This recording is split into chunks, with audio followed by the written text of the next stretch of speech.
They're right behind us. In the ashes of a fallen world, humanity clings to survival. Cities that once pulsed with life now stand silent, hollow monuments swallowed by decay. Streets lie broken, choked with abandoned cars and the remnants of panic. Sirens have long stopped screaming. The only voices left belong to the dead. In this wasteland, two survivors, Jeremy and Kristen, push forward through the ruins, guided by instinct and sheer will. Every shadow could hide a threat. Every step could be their last. Yet they move, not because they believe in hope, but because stopping means death. Inside a shattered convenience store, they search for what little the old world left behind.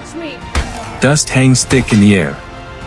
Flashlights cut across the wreckage as they gather supplies, water, batteries, anything useful. Just when silence seems safe, a figure shudders from behind the fallen shelves. Pale skin. Glazed eyes. A low, guttural growl.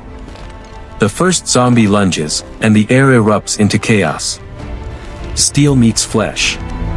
Glass shatters. And as Jeremy drives the creature back, more of the infected begin to close in from the street. The two survivors flee, sprinting into the open as a swarm trails behind them like a tidal wave of hunger. They make their way toward the outskirts, crossing a cracked old bridge that trembles beneath their weight. The river below is brown with debris, and the wind tastes like rust. Kristen slips, stone gives way beneath her boots, but Jeremy grabs her arm just before she falls. Ahead, smoke rises over the skyline, proof that destruction still smolders somewhere in the heart of the city. They push onward, eventually reaching a destroyed military checkpoint. Burned vehicles and scattered gear tell the story of soldiers who fought until the end, and failed. Deep claw marks along the barricades reveal the violence of their final moments. As night approaches, the pair finds refuge in a dense forest. Thick branches swallow the light, leaving only the faint glow of a small campfire to hold. Back the darkness. Kristen tends to Jeremy's wounds while distant groans echo through the trees. Rain soon crashes from the sky, turning earth to mud. They run through the storm, lightning illuminating figures emerging from between the trees, zombies drawn by instinct to the living.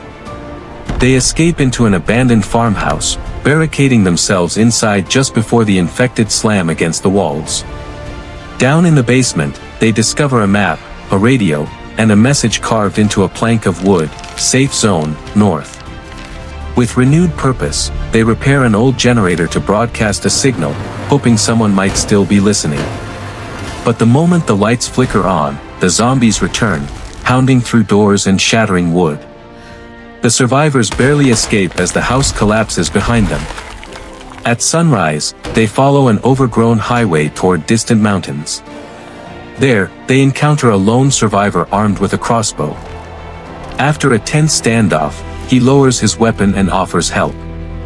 Together, the small group travels through an abandoned tunnel, lit only by flickering emergency lights.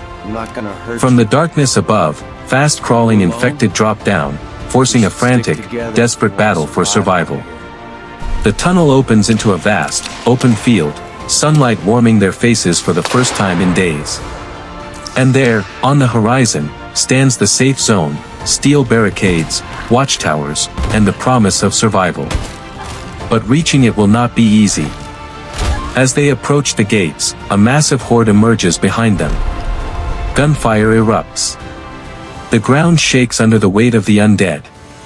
In the chaos, the survivors fight with everything they have left, pushing through the swarm as guards on the walls lay down suppressive fire.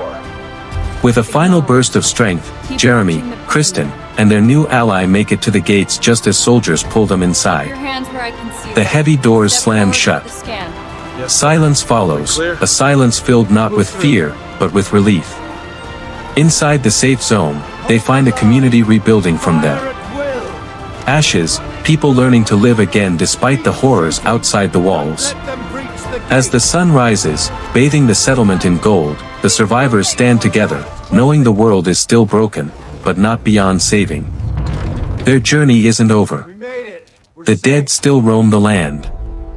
But for the first time in a long time, there is a flicker of hope.